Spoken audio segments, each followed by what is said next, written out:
Síntese do profeta Jeremias, o item 48 do nosso livro, profecia contra os amonitas, estudando Jeremias, capítulo 49, versículos 1 a 6. Separei o versículo 2 que diz: farei ouvir em Rabá dos filhos de Amon o alarido de guerra, e tornar-se-á num montão de ruínas. Os amonitas também descendiam de Ló. Os amonitas participaram de diversas opressões a Israel nos dias de Juízes. Por exemplo, se lermos lá em Juízes capítulo 3, versículos 13 e 14, abra aí na sua Bíblia, está escrito: e ajuntou consigo os filhos de Amon e os amalequitas, e foi e feriu a Israel, e tomaram a cidade das palmeiras, que é a cidade de Jericó, né? Que era uma grande cidade. E os filhos de Israel serviram a Eglon, rei dos Moabitas, 18 anos. Então aqui foi uma chamada coligação em guerra, né? Que juntava amalequitas, amonitas e moabitas contra Israel. E às vezes atacava algumas regiões específicas, né? Às vezes não era todo o território, e acabava, né, por escravizar os israelitas. Inclusive nos dias que Jeremias profetizava, se nós lermos 2 Reis 24, versículo 2, nós encontramos também os filhos de Amon participando de guerra contra Israel. Diz assim, 2 Reis, capítulo 24, versículo 2: e Deus enviou contra Jeoaquim as tropas dos caldeus, que são os babilônios, e as tropas dos sírios, e as tropas dos moabitas, e as tropas dos filhos de Amon, e as enviou contra Judá para o destruir, conforme a palavra que o Senhor falara pelo ministério de seus servos, os profetas. Então aqui, exatamente no momento da guerra que nós estamos estudando agora, quando os israelitas estão sendo levados cativos para a Babilônia, os povos vizinhos, naquele momento, eles participavam. Se eles pudessem também participar do saque, se aproveitar, né? Então os israelitas estavam enfraquecidos, eles foram para lá, acamparam com Nabucodonosor. Quando o exército babilônico vai entrar na cidade, eles também entram e se aproveitam do saque. Prosseguindo, então, também se aproveitaram da queda de Jerusalém para oprimir os israelitas. Jeremias capítulo 40, versículos 11 e 14. Vamos ler esse texto que diz: do mesmo modo, quando todos os judeus que estavam em Moabe, e entre os filhos de Amon, e em Edom, e os que haviam em todas aquelas terras, ouviram que o rei da Babilônia havia deixado um resto em Judá, e que havia posto sobre eles a Gedalias, filho de Aicão, filho de Safã. Versículo 14. E disseram-lhe: bem sabes que Baalis, rei dos filhos de Amon, enviou a Ismael, filho de Netanias, para te tirar a vida, mas não lhes deu crédito Gedalias, filho de Aicão. Ou seja, nós estudamos isso na aula passada. Os príncipes de Judá que fugiram, eles retornam agora e não aceitam o governo de Gedalias, né? Eles entendem que eles, como descendentes de Davi, que deveriam estar no trono, eles participam junto com o rei dos filhos de Amon, né? Uma tentativa de assassinar, e vão conseguir assassinar esse governador chamado Gedalias, que Nabucodonosor havia deixado na terra, né? E os amonitas também. Quem eram os amonitas religiosamente?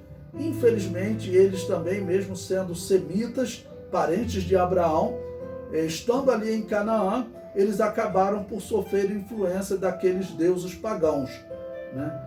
Então vimos que Moabe sofreu, Amon sofreu, inclusive os israelitas também. Vimos que Salomão sofreu influência daqueles deuses pagãos e instituiu a adoração àquelas entidades, né?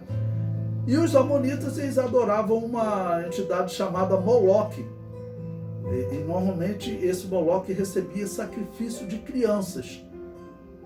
Então muitos guerreiros, eles, para fazer com que o seu filho fosse temido quando mais velho, ou eles faziam uma grande marca, levavam o seu filho né, e queimava todas as costas dele. Então aquele homem, quando crescia, né, às vezes tirava a roupa e mostrava, olha aqui, olha, eu fui sou consagrado a Moloque.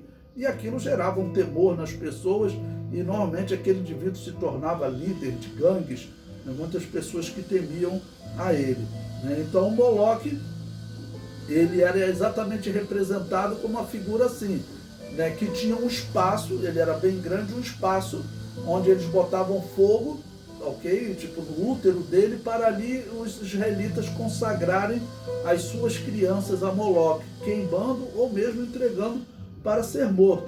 E isso havia sido condenado, né, por Moisés. Anote uma referência, Levíticos 18, versículo 21. Nesse texto vai ter uma ordem, claro, para que Israel nunca fizesse os seus filhos passarem pelo fogo, o que era uma prática comum dos cananeus. Levítico 18, 21 diz o seguinte: e da tua semente não darás para fazer passar pelo fogo perante Moloque, e não profanarás o nome de teu Deus, eu sou o Senhor. Vamos lembrar que Moisés viveu lá perto do ano de 1400, 1450, tá ok? E agora Salomão já está vivendo próximo do ano 970. Então são mais de 400 anos. Em 400 anos, infelizmente, os israelitas perderam a identidade e começam a adorar a Moloque. Em 1 Reis capítulo 11, versículo 7, diz lá que então edificou Salomão um alto a Moloque, a abominação dos filhos de Amon. Ou seja, Salomão começou a adorar uma série de outros deuses. Então isso 970 a.C. Cerca de 200 anos depois, em 732, aí já nos dias do rei Acás, né? Em 2 Reis 16, versículo 3, diz, porque andou no caminho dos reis de Israel e até seu filho fez passar pelo fogo. Então tudo isso nós estamos entendendo também por que os israelitas estão sendo destruídos, por que Deus está permitindo o cativeiro. Porque essa é uma abominação muito grande, a pessoa sacrificar crianças às divindades, às vezes passava pelo fogo e às vezes realmente matava a criança. E isso então foi considerado normal nos dias de Acás. Veja 2 Reis capítulo 17, versículo 17, diz, também fizeram passar pelo fogo a seus filhos e suas filhas, e deram adivinhações e criam em agouros, e venderam-se para fazer o que era mal aos olhos do Senhor, para provocar a ira. O profeta Ezequiel, ele lembra, como o profeta Jeremias também, que os israelitas estavam sendo punidos. Uma das atitudes era exatamente sacrificar crianças. Anote aí o texto de Ezequiel, capítulo 20, versículo 26. Lembrando que Ezequiel ele já vai profetizar durante o cativeiro babilônico. Então ele está avisando Israel porque eles foram destruídos. Ezequiel 20, versículo 26 diz, e os contaminei em seus próprios dons, nos quais faziam passar pelo fogo tudo o que abre a madre. Ou seja, tudo que nascia, todas as crianças que nasciam, todos os animais que nasciam, eles consagravam a Moloque, né? Mas só de pensar aqui que tornou-se uma regra as crianças que nasciam, porque ele está dizendo tudo. Então a regra era, a criança que nascia era consagrada a Moloque, tá bom? E essa prática só foi suspensa nos dias de Josias. Não fala nada dos filhos de Josias, só diz que eles fizeram mal como fizeram os seus antepassados, antes de Josias. Então Josias tirou essa prática de Israel, que já vinha desde os dias de Salomão, mas talvez tenha até retornado com os filhos de Josias.